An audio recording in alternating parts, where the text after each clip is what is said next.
Hi everyone. Today we have Sushmita Malik with us. She is the Vice President of Human Resource for India at 247.ai.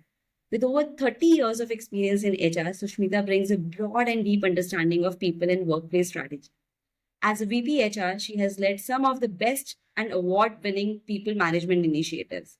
We are truly looking forward to hearing her insights today. Sushmita, tell us a bit about your career journey. It's Ruti. First of all, it's a pleasure to be here with you and with the audience. It's been a journey of 35 years. So I remember when I started, it was as a frontline salesperson. From there to sales and marketing, to industry collaboration, to channel development for sales and franchising management, to revenue and profit management, and managing an entire region's business when I was with NIT Limited. Uh, and then I joined Genpact in 2005, and that was my step into the BPO, the ITES industry. And I've been there now for 20 years. And that was my foray into the entire people function. And one of the things that I realized through my multifaceted experience is that at the core of business, while I was on the other side, are people. So an organization is what it is because of its people, its culture, its workplace practices. And therefore, when I came into the people function, my first 10 years were in recruitment and talent acquisition, then in learning and development, then managing CSR and diversity, equity, inclusion for Genpact globally, and then finally into mainstream HR.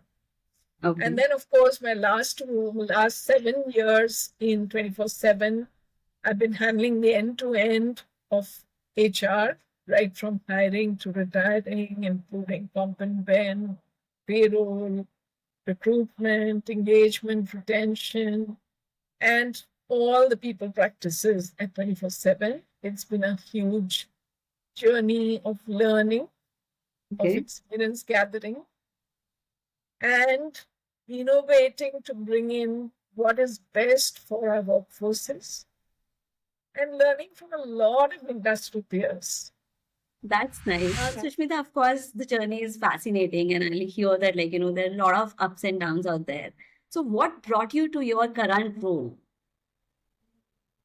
So I think, like I was saying, that, having been on the other side, having been a business leader, having managed revenues, profit center management for an IIT, managing an entire region, I realized that, the core is people.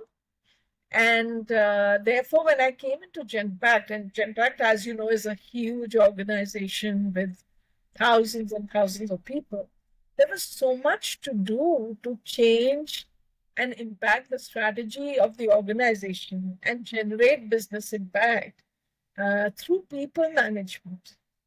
And that what fascinated me about human resources and workplace people practices. And I think that's what brought me into this side of the workforce. So now I sit on the other side of the table, but it gives me a great understanding of what business really looks for from the HR function. And therefore has helped me become a strategic business partner for the organizations that I've been part of. So, Sushmita, the other day when we were talking, you told me that you have been working with different age groups. So, how is your HR adapting to support different age groups, and what has worked well for your company? Yes, nowadays when I'm part of multiple industry forums and platforms, whenever we meet HR leaders, CHROs across organizations, I think one of the things that keep us awake at night is innovating to adapt our practices to a multi-generational workforce. So if I look at our organization itself, we have 4 generations as of today working in the same place. We have a few baby boomers who are part of senior management. And then, of course, we have the Gen X, we have the millennials, and then we have the Gen Zs. And if you look at each one of these generations, their needs are different, their thought processes are different, the things they look forward to from work is different. So we really have had to make changes in many things. So whether it is the way we have crafted the organization's vision, whether it is our communication strategies, whether it is our leadership styles, our modes of engagement with different generations who have different expectations, our models of performance management, our learning methodologies, our career progression plans. And we have had to do this balancing act with agility, with flexibility, and adaptability to accommodate the needs of each generation.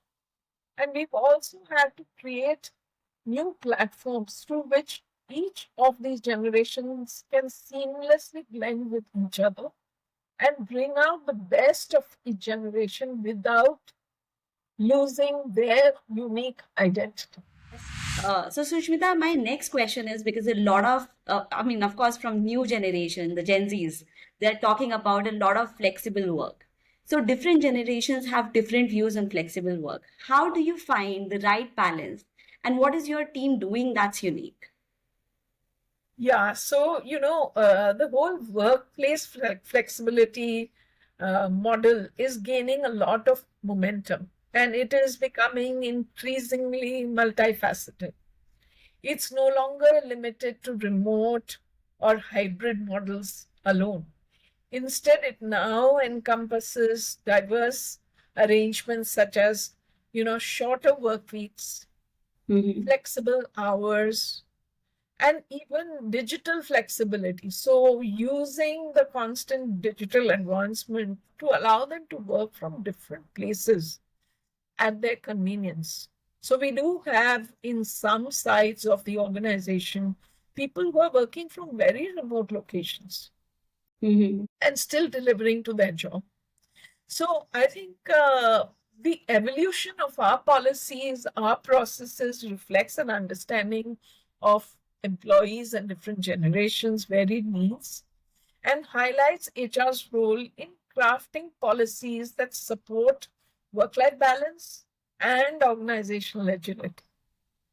So, which is, we see it as a craving need for Gen Z. You would have seen that, especially Gen Z, and they form about 80% of our workforce. Average age group is 24 to 25 years. And for them, work life balance is extremely important. So, like I was saying, we look at few things. One is how do we engage them? So we launched something called the virtual engagement framework. We actually started this during COVID times because at that time, all of us were working from different places. But then we have now adapted and molded it to the current times so that we can involve not only the employees, but their family, their parents, their children in our engagement models, even if they are working from home or in a hybrid mode, so that they never feel distanced from work. So I spoke about virtual engagement framework. We also have those who are working on from in a work from home mode. We have rotational office visits where we bring them to office at least 1 week in a month. We Mhm. have their families come to office so that they feel a part of the extended family of 24/7. We have flagship engagement events, which are our annual championship leagues. We borrowed the idea from IPL, and Okay. it has caught up so much momentum over the last 6, 7 years that it's a huge brand, and all employees look forward to it every day. Mm. And of course, we have one of the things that we do is that we believe that as senior leaders and people from maybe different generations, as opposed to our frontline workforces, we need to make sure that we blend seamlessly with them. So, as part of the annual championship leagues, we actually perform. So, there is a day which is dedicated to leaders' performances. Just to give you an example, last year the theme was Avengers, and all of us took up different roles I was Spider Woman. And people get to see the fun side of leaders. So they really feel that, yeah, we're part of the same organization. And they don't feel the distance between generations too much. And the other thing that we do, and I'll maybe talk about it a little more as we converse, we also involve youngsters in strategy forming for the organization. Mm-hmm. That's nice. That's fascinating. I mean, some of the ideas are really good. And I think we all need these ideas because there's always debate going on that, like, we should work on the flexible hours or we should, like, do the complete office. There are different opinions about it. And, like, how you're engaging your employees, that's a very important part out there. So, Sushmita, let's move ahead. What's one idea you would suggest to help companies better include Gen Zs in the workforce and why? So one of the things we've done, apart from all that I spoke about, is that, we feel that they want to contribute to the organization's strategy and way forward. So we've instituted a couple of flagship programs. One is called Young Mentors. Mm-hmm. So what happens as part of this is 25-year-olds, 26-year-olds who have had just a little bit of experience, but they have their eyes and ears close to the ground. Whereas the leaders, the senior leaders who are actually working on the strategy may be at, say, 30,000 feet, 50,000 feet. So what we do is in some of our key transformational projects, and this is, of course, based on high potential youth, it's an aspirational program to be part of. We seek nominations from them or their supervisors, and based on merit, we are elected as young mentors, and they get to mentor, to reverse mentors, maybe a vice president or a senior vice president on a transformational project. And so that's a huge win because they get to learn as they do this. But believe me, we as leaders learn enormously from them because you get different perspectives, you get a reality check on what you're thinking. They tell you that, hey, you might be thinking this will work, but it really will not work with us, and so on and so forth. So it's an eye opener, honestly. And similarly, we have other programs, like we have a program called Inspire, and we have something called I Care, which is our grievance and suggestions management portal. So through Inspire, they can actually contribute ideas. It could be a very small ideas about changes in the washroom or changes in the facilities or so on. Or it could be a big transformational idea which has business impact. And then the best ideas get picked up and implemented by the organization. So they also feel recognized. One of the big needs of this generation is really to feel recognized. So I think some of these programs really help them do that and help us ensure that we are picking up on merit and giving it its due recognition and giving them an opportunity to learn and to grow. So sometimes, like, I also feel, Sushmita, that small things matters. And the way, like, you mentioned that, like, you have been taking care of small things and, the idea of Inspire and I Care. They're not like, bigger ideas, but at the end of the day, like, we all are human. Like, we get affected by small things. And Yes. it's really fascinating that, like, the way you guys are doing it. So I'll move ahead. Sushmita, what challenges have you faced in making the workplace more inclusive? Or with that in mind, like, what new inclusion trends do you think and you find promising? Yeah, so I think in terms of challenges, Mm-hmm. one is, of course, unconscious bias. I think as humans, all of us, whether we know it or not, whether we acknowledge it or not, there is a certain unconscious bias. It could be varying in degrees um, amongst all of us. It could be about a person's age, it could be about gender, it could be about communities that they belong to, or maybe disabilities, or maybe different regions that they come from, or even political views. There's so many types of diversities in the workplace, right? So they do exist, and that's a challenge. And to establish true inclusion, we have to make sure that we make people aware that there is such a thing as unconscious bias. And so what we have done is we have designed an unconscious bias program Mm-hmm. which encompasses different types of diversity in the workplace. And we are trying to make people conscious that, this is a situation, if you face it, what would you do? And it's an interactive module. So you go through a little bit of a case study and then you're required to answer questions. And so it makes you realize that, hey, in this case study, did I have a bias or did I? And at least the first trigger, I think, to resolve this challenge is to be aware. Once we realize that, okay, maybe I had a bias about age, or maybe I had a bias about political views of another person, it makes it easier for us to correct our thinking and make it a broader way of thinking and more accepting and inclusive. So that's one kind of challenge. And the other thing that we face is that leaders and actually everyone are, everyone, of course, is very passionate about inclusion.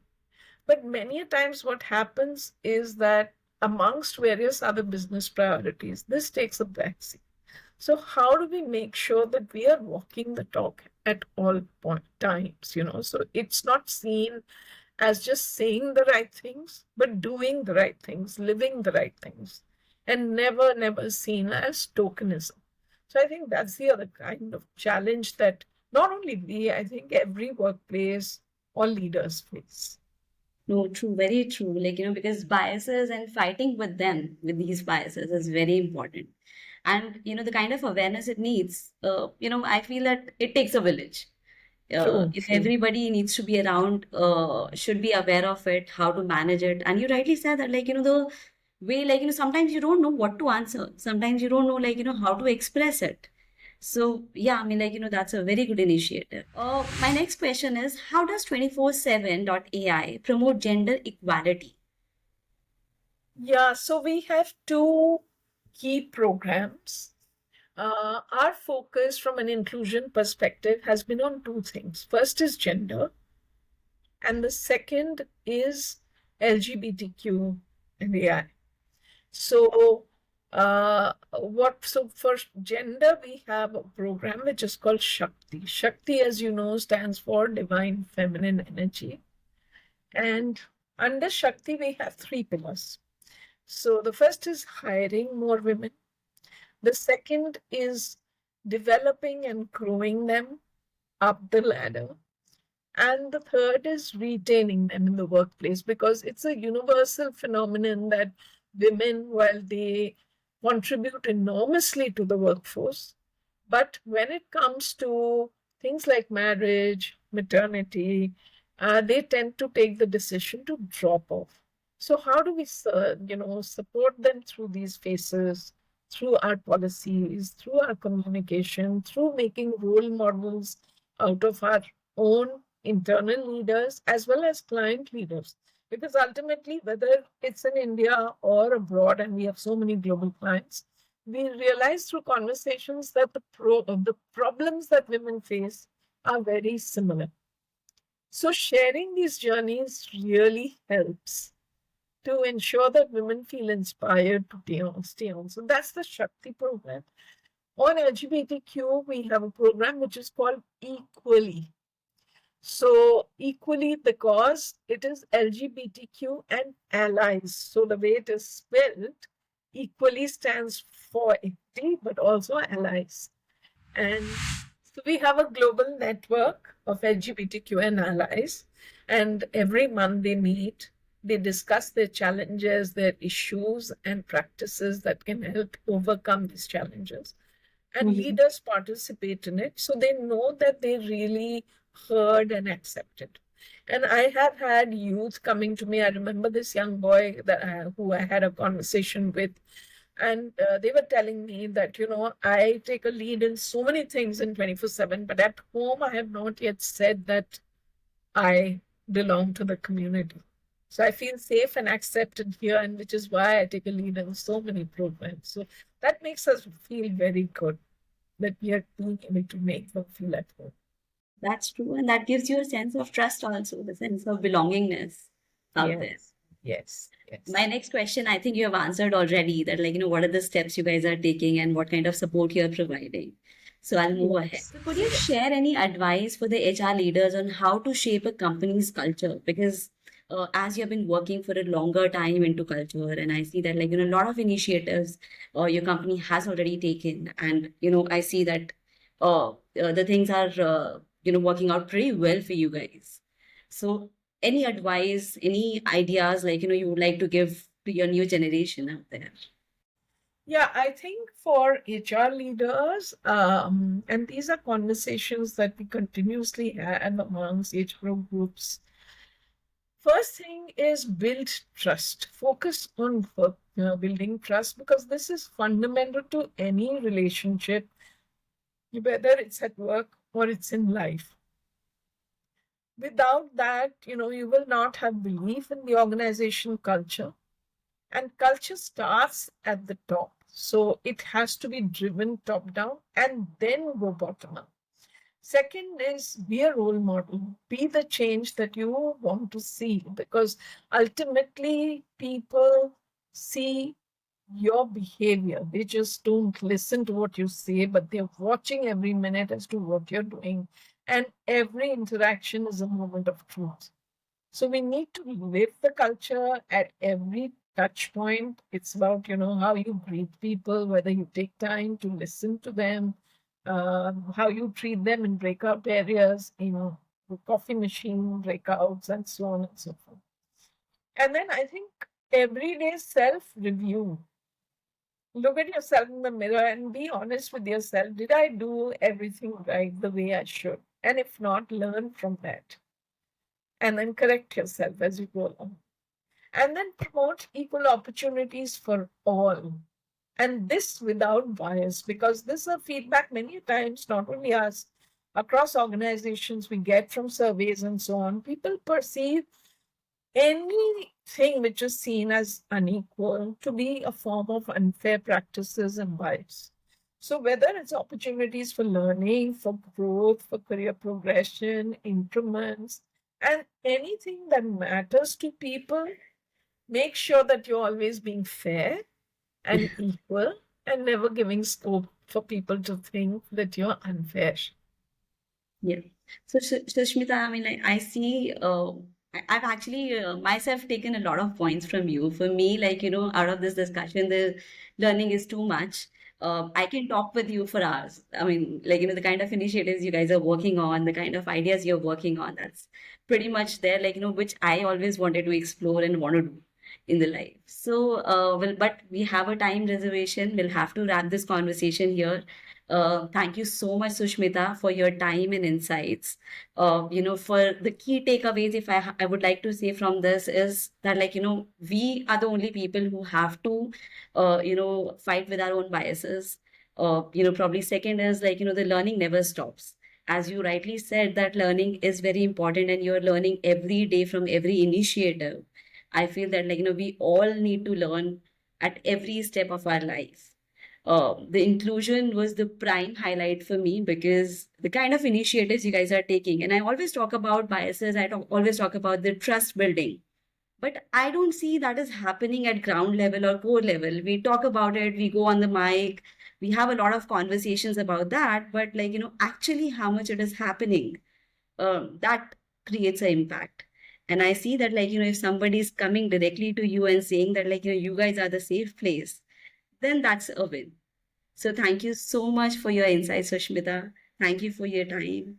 Thank you for Thank you. connecting. Thank you. It's been an absolute pleasure. And inclusion is something which is very close to my heart. One of the things we didn't talk about, but I'll touch upon it and take 10 seconds. One key area which is becoming extremely important now is inclusion of mental well being. So there are people all around us in different ways who are going through some form of anxiety, depression, and so on and so forth, and making them feel accepted and included and supporting them. For example, we have in-house counselors. We help them with therapy. We listen to them because I think that's the most important thing when somebody is going through that journey. But these are also other forms of inclusion apart from gender, apart from, age or other typical things. Nowadays, whether it's mental well-being, whether it's financial inclusion, these are coming a lot to the forefront, and these are also more things that we are working on. But That's thank you. It's been a great pleasure to be part of this conversation with you, Tripti. Thank you so Thank you much. very much. Thank you, Sushmita. Thank you so much.